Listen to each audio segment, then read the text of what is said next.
भगवान भाव के भूखे हैं, भगवान भाव के भूखे हैं, भगवान भाव के भाव नहीं तो कुछ भी नहीं, भाव नहीं तो कुछ भी नहीं, चाहे लाख करो गुणगान भाव के भूखे हैं, भगवान भाव के भूखे हैं, भगवान भाव के भूखे हैं, भगवान। कह रहे हमारे अंदर परमात्मा के लिए भाव है। हम रोज जो है सफेद कपड़े पहन करके गुरु जी के सामने खड़े हो जाए, गुरु जी को दिखाए सेवा करें। कोई भैया जी महाराज की अक्सर कहा जाती है कि कुछ लोग जो है सफेद कपड़े पहन करके मेरे आगे खड़े हो जाते और दिखाते कि भैया जी जो है देखें कि हम सेवा कर रहे हैं। पर एक व्यक्ति वहां लैट्रिन में जाकर के सफाई कर रहा, सेवा कर रहा, और कुछ बहरे से भाई जो है लंगर में सेवा कर रही है, रोटियां और सादा बेल रही है, कोई कुछ बना रहा है, कोई कुछ बना रहा है, कोई झाड़ू लगा रहा है। क्या मैं उसको नहीं देख रहा हूँ? मुझे तो यहाँ तक पता है कि मेरे बारे में कोई क्या कह रहा है, किसी दूसरे के बारे में क्या कह रहा है, मुझे सब कुछ पता है। तो जो है ये क्या है कि जब हमारे अंदर भाव नहीं है तो हम गुरु जी के सामने खड़े हो जाएंगे, गुरु जी के पीछे खड़े हो जाएंगे, या जो है कितने भी जो है अपने श्रृंगार बना ले, कितने भी रंग रूप को बना ले, और कोई भाई कोई बहन फटे कपड़े लटे तक से पहुंच जाए और उसके अंदर प्रभु के लिए भाव है, परमात्मा उसको दीदार देता, दर्शन करता। माता शबरी को लोगों ने इतनी घृणा की कि माता शबरी छोटी जाति की थी, अनुसूचित जाति की थी। वो जिस गंगा में स्नान कर लेती थी, साधु लोग उस गंगा में स्नान नहीं करते थे। कहते इसने जो है मलछनी ने इस गंगा को नापाक कर दिया, गंदा कर दिया, छोटी जाति की है, इसलिए हम स्नान नहीं करेंगे। जिस जल से वो माता जल पी लेती थी, पानी पी लेती थी, वो साधु महात्मा वहां के लोग पानी नहीं पीते थे। क्या कहते थे ये जो है अनुसूचित जाति की छोटी है, आज जो इसने जल का पानी पी लिया, गंदा कर दिया, अपवित्र कर दिया। ऐसे लोगों को भगवान नहीं मिले, इसको मिले कि जिसके अंदर जो है प्रभु के लिए हर पल भाव बना हुआ था। माता शबरी को रामायण हमारी इसका सबूत है, हमारी गवाह है कि भगवान राम का दर्शन माता शबरी को हुआ।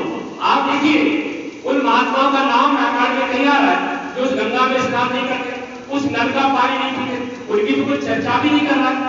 चर्चा किसकी हो रही है?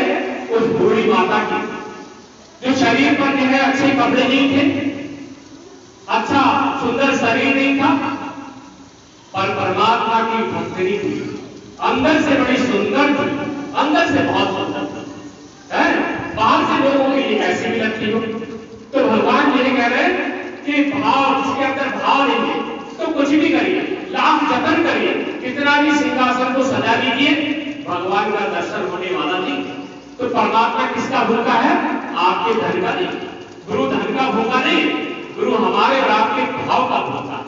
गीता में भी इस बात को कहा भगवान कृष्ण ने कि भाव का भूखा हूं, भाव इच्छार है, भाव से जो मुझको भजे उसका बेड़ा पार। कि परमात्मा भाव का भूखा, मैं रीत चाहता हूं। भगवान कृष्ण ने फिर कहा कि मैं रीत चाहता हूं प्रेम की कृपान पर, भाव में भूख नहीं गाड़ी भरे सामान पर। आप पैसे वाले, आप तो बहुत सारा सामान ले आएंगे, गुरु जी के आगे रख देंगे तो गुरु जी आपको दर्शन देंगे। एक गरीब भाई है, गरीब बहन है, उसके पास तो देने के कुछ है ही नहीं, तो क्या उसको परमात्मा दर्शन नहीं देगा? पर उसके अंदर जो भाव है वो आपके धन से कहीं गुना बड़ा धन है, क्योंकि परमात्मा खुद ही इतना बड़ा धनी है कि सारी दुनिया को शरीर दिया है, सारी दुनिया को धन दिया है, सब कुछ परमात्मा ने दिया है। हम और आप परमात्मा को क्या दे सकते जो उसको धन देकर के लुभा सकते? तो हमारी आपकी चाल में आ सकता है, हम उसको मक्खन लगा कर पटा सकते, ये बिल्कुल हमारी भूल है। परमात्मा किसका भूखा है? केवल भाव का भूखा है। तो इसलिए वो कह रहे हैं कि माता शबरी जो है उनके अंदर भाव था और भाव से उन्होंने भगवान को पाया था।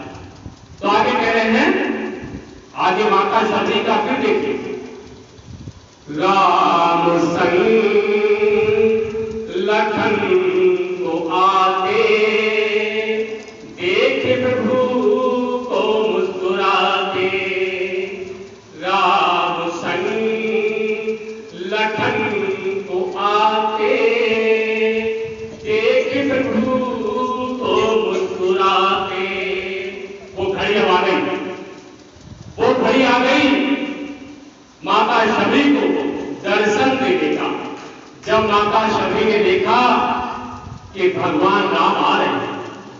साथ में लक्ष्मण भी याद आ रहे माता सीता की। अंदर से गदगद हो गई, बड़ी प्रसन्न हो गई, पूरे नहीं समाई, कहने लगी मेरी 10,000 वर्ष की तपस्या, मेरे 10,000 वर्ष की मेहनत आज भगवान ने पूरी कर दी। मेरे गुरु ने मुझसे कहा था कि शबरी तुझे भगवान मेरी कुटिया पर आकर के दर्शन देके वो समय आज आ गई। उसकी कुटिया पर ऐसे लगने लगा, ना जाने कहां से महक आने लगी, ना जाने कहां से सुगंध आने लगी। माता शबरी तो सुदमुख हो गई, माता शबरी सुदमुख हो गई भगवान को देखकर। तो भगवान कृष्ण सपने का भजन में कहा कि राम संग लखन को आते देख प्रभु को मुस्कुराते, राम के पास में वो आई कुटिया से दौड़ लगा के। जब वो भगवान राम उसे दिखे तो अपनी कुटिया से उसने दौड़ लगा दी भगवान की तरफ, कुटिया की तरफ उसने दौड़ लगा दी भगवान की तरफ कि भगवान आ रहा है। क्योंकि उनका तो शौकीय लोग होता है, किसी भी गुरु के पास चले जाइए, गुरु की दृष्टि को देखने से ही लोगों को एहसास हो जाता है कि वाकई संत है, वाकई गुरु। और बनावटी जो गुरु होता है वो बनावटी होता है। इसलिए देखिए जब माता शबरी ने भगवान राम को देखा, भैया लक्ष्मण को देखा, माता सीता को देखा, गदगद हो गई, तो अपनी कुटिया से दौड़ पड़ी।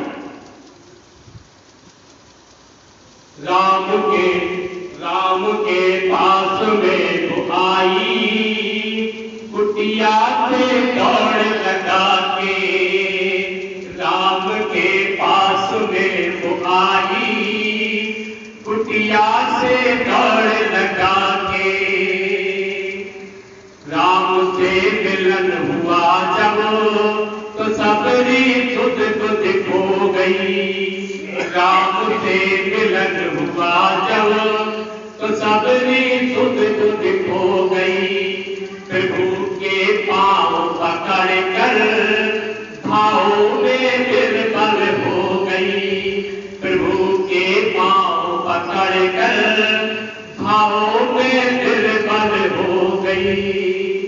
खुशी के आंसुओं से पग धोए, खुशी के आंसुओं से पग धोए,